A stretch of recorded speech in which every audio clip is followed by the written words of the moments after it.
All right, let's dive in here. Thank you, Pauline, for that nice introduction. I assume it was a nice introduction.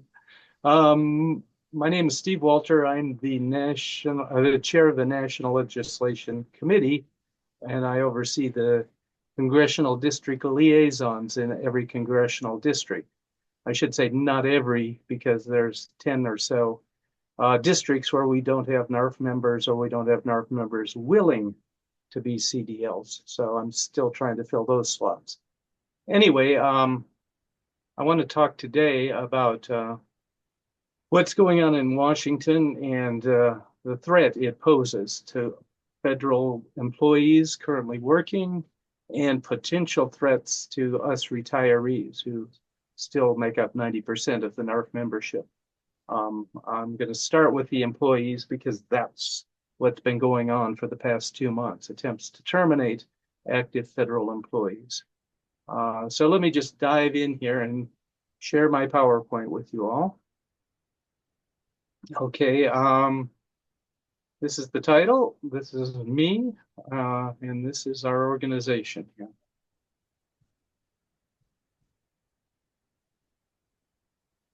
Uh, the threats that we've all been reading about, threats to federal jobs, has been happening at such a rapid clip that it's been hard to keep track of what's just happened because something new is happening, and that's what we're reading about day to day. But if you step back and look at it, the federal workforce, that is, has been experiencing attacks ever since the inauguration, basically. 4 days after he was inaugurated, we got the word that USAID was planned to be eliminated totally, with layoffs, with layoffs of most of the workforce within the first month or so. So at the day of the inauguration, there were 10,000 employees at USAID, and the plan is that it will soon be under 300, all working out of the Department of State. So USAID as a separate program is gone as we know it, unless Congress steps up and does something, which has been a continual plea. A couple days later, Schedule F was revived, came back from the dead with a different name. It's no longer Schedule F, but this is the executive order intended to get rid of civil service protections for most federal employees. Right now, if somebody wants to fire you, they have to go through procedures. With Schedule F, it becomes at will employment, where they can just decide to get rid of you if you're a federal employee. This is a huge change. This is going back to the spoils system that we had in the late 1800s, and that the civil service system was set up to correct. Your job becomes a political job, and you better please the big boss up on top, or you're going to get fired. Same day as that came out, there was an offer to most federal employees called deferred resignation, where they said, if you choose to resign, just respond to this email with a yes, and we will pay you through the end of September.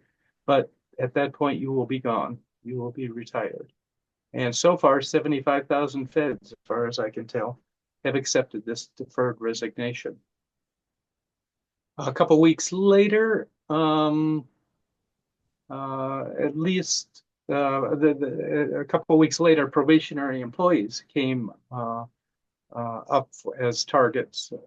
In this case, OPM, basically issuing an edict that probationary employees would be put on administrative leave and terminated. Basically, they went after the probationary employees because they lack the civil service protection of a permanent employee. And at the moment, anyway, civil service protections still are in place, and they have to go through some procedures. So at least 25,000 probationary employees have been fired so far, and it's probably going to be more than that because it's about 250,000 federal employees are in a probationary status and subject potentially to termination. About the same time, DoD Secretary Hegseth fired 5,400 probationary employees at the Department of Defense, and then a couple of weeks later announced plans that he wanted to eliminate 6 to 8% of the 750,000 employees working at DoD, which would work out to be about 61,000 jobs would be cut. Throwing a what's the word? Throwing a screw into the gears here was a ruling by a local judge in San Francisco, the Northern California District, George William Alsup, made the ruling that Office of Personnel Management does not have the authority to fire all of these probationary employees. That in fact the government has to work through the agencies that actually employ them. And so he ordered all of those probationary employees that have been terminated, to be reinstated. Well, of course, the administration appealed that, and it went to the appeals court, and it was upheld. And in the meantime, another judge on the East Coast made the same ruling that OPM did not have authority to do this. And again, that was appealed up, and eventually the Supreme Court weighed in and said, basically upheld, basically put everything on hold, overruled the appeal so that they could go ahead and start terminating, but that the Supreme Court would at some point make a final ruling whether that was legal or not. So as of the 1st of April, we've seen about 60,000 federal workers terminated or fired. That does not include those who took the delayed retirement. But hanging over everything right now are RIFs. Middle of February, OPM ordered all the agencies, every government agency, to come up with a plan to significantly slash their workforce on the order of 10 to 20 to 30%.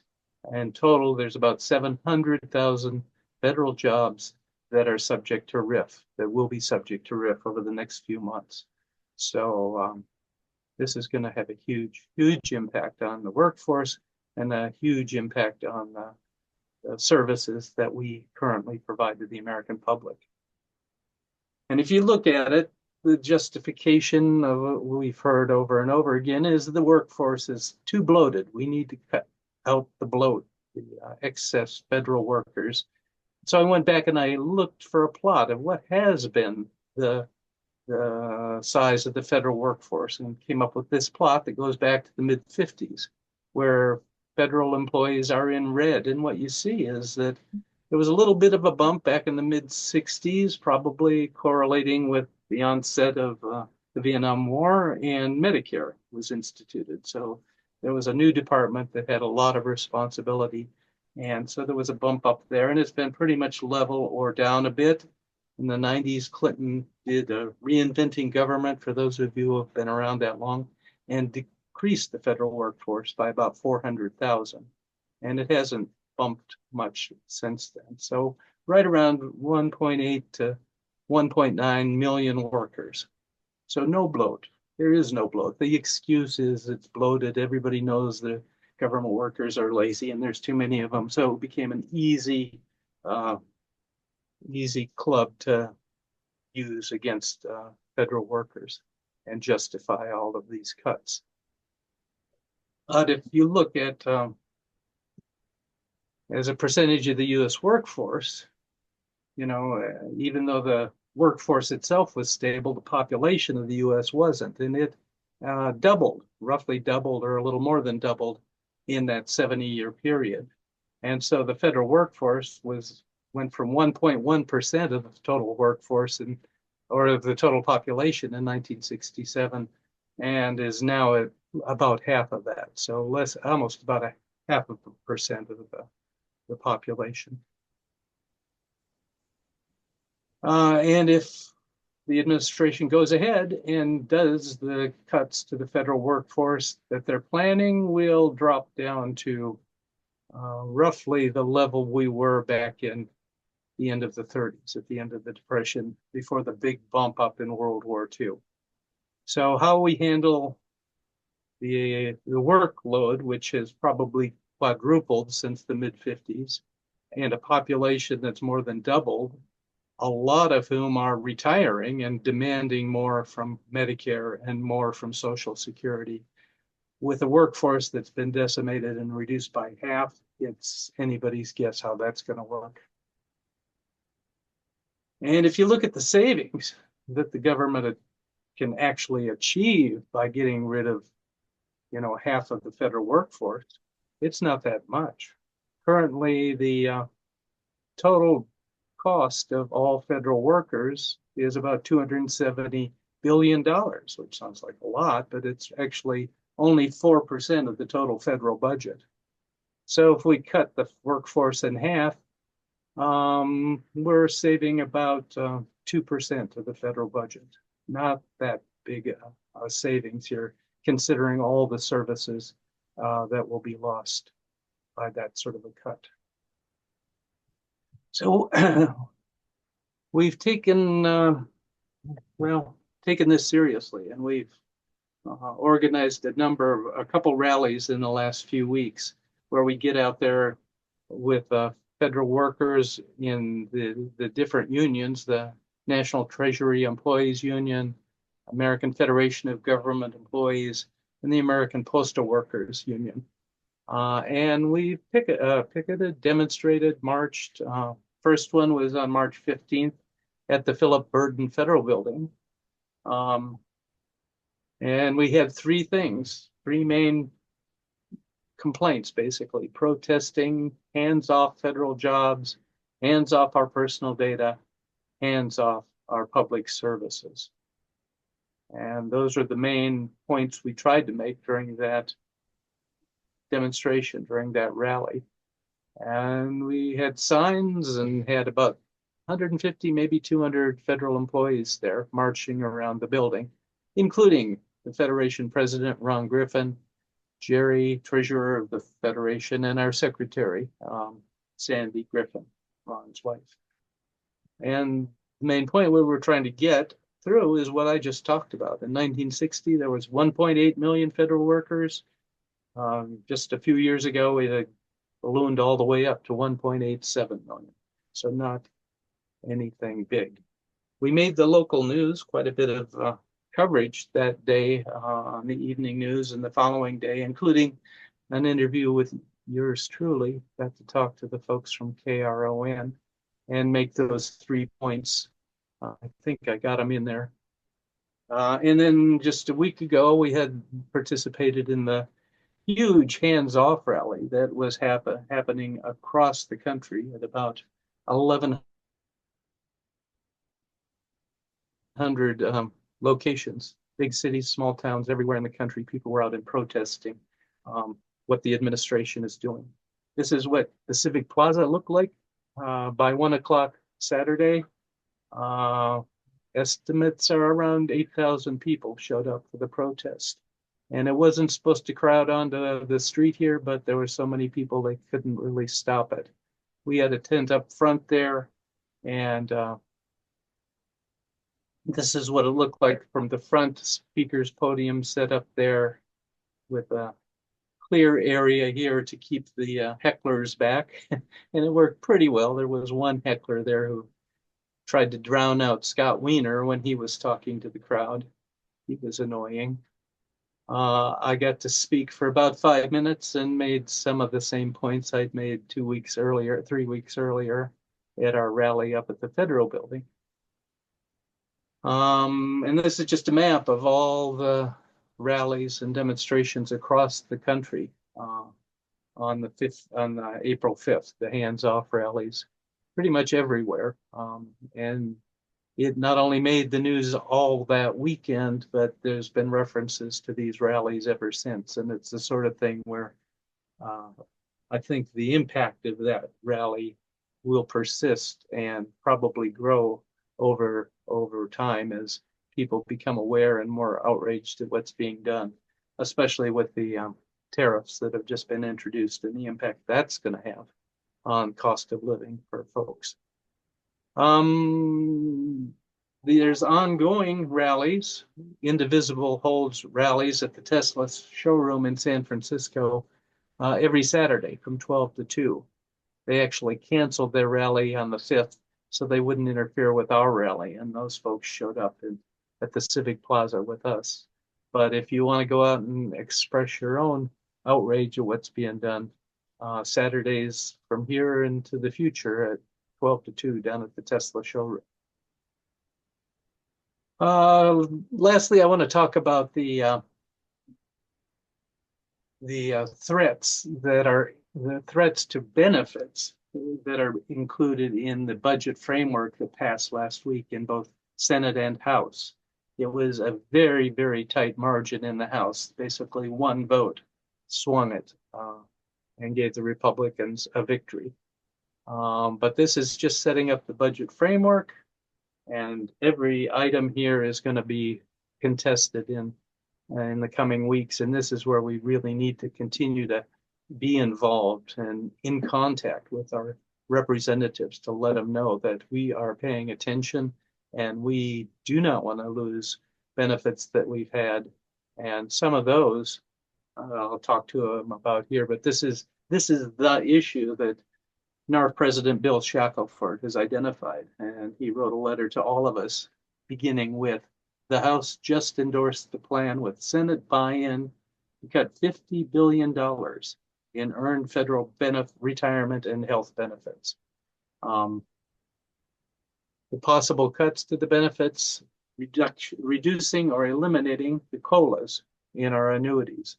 So basically, if without the COLAs, we will be getting poorer and poorer every year in terms of what we can actually buy.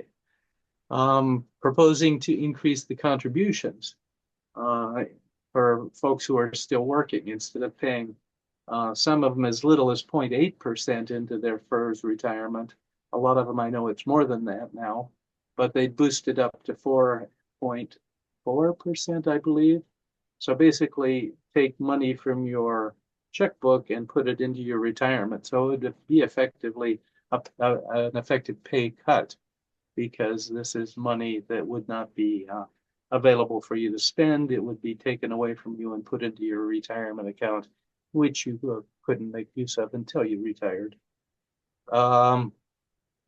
This would hurt both active and retired employees if they, in fact, limited the government contributions toward our FEHB health plans. They're talking about reducing the government contribution from what is roughly 75% of the cost of the health plan down to 50%. So right now, retirees pay 25% of the cost, government pays 75%. What they're proposing is we'll each pay 50%. So that, again, is money out of your checkbook going into retirement, into the health plan, and you wouldn't have a choice there. Whoops. One last thing is they're proposing something they proposed before it didn't pass, which was to reduce the rate of return on the G fund. So a lot of us who are retired have most of our TSP money in the G fund because it's secure. It's not going to fall when the stock market crashes, as we saw last week.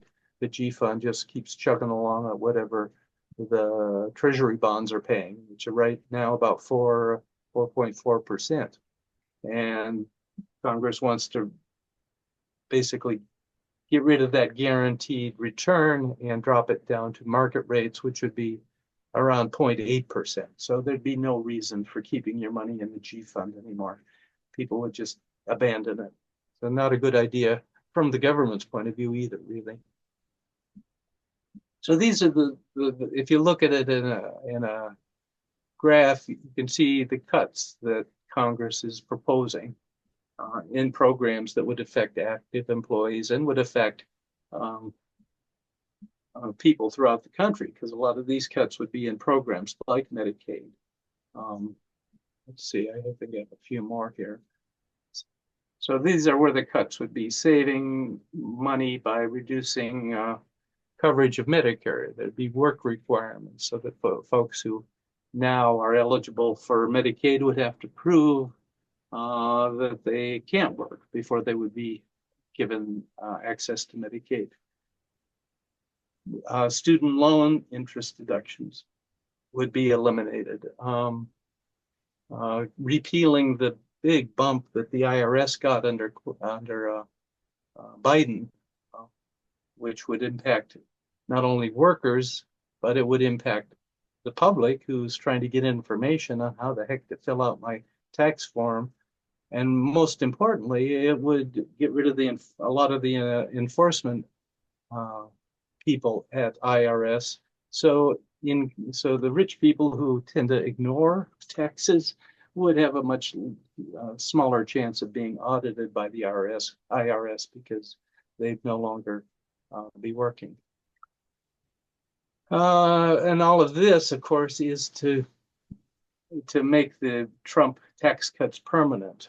Most of the tax cuts in 2017 went to corporations and the wealthy. So $522 billion is sort of the target. They want to maintain those tax cuts. And to do it, they're taking money from all these other pots, getting rid of the green energy tax credits, reducing food benefits, things that are going to hurt the public, and the benefits will accrue mostly to corporations and the wealthy. And so these are the things we need to, item by item, let our representatives know we will not stand for.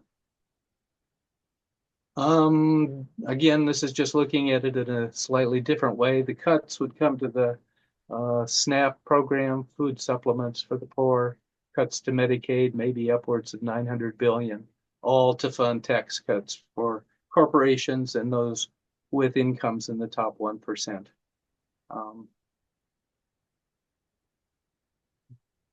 Not anything in the interests of most folks.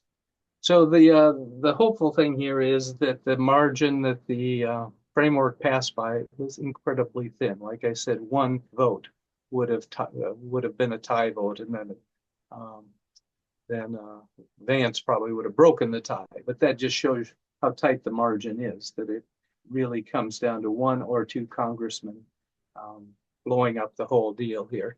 And it's not like they're very unified on this, because ironically, a lot of the very conservative Republicans said the tax cuts weren't big enough, that they wanted to see bigger tax cuts and more of a cut to the federal debt. That's their main concern.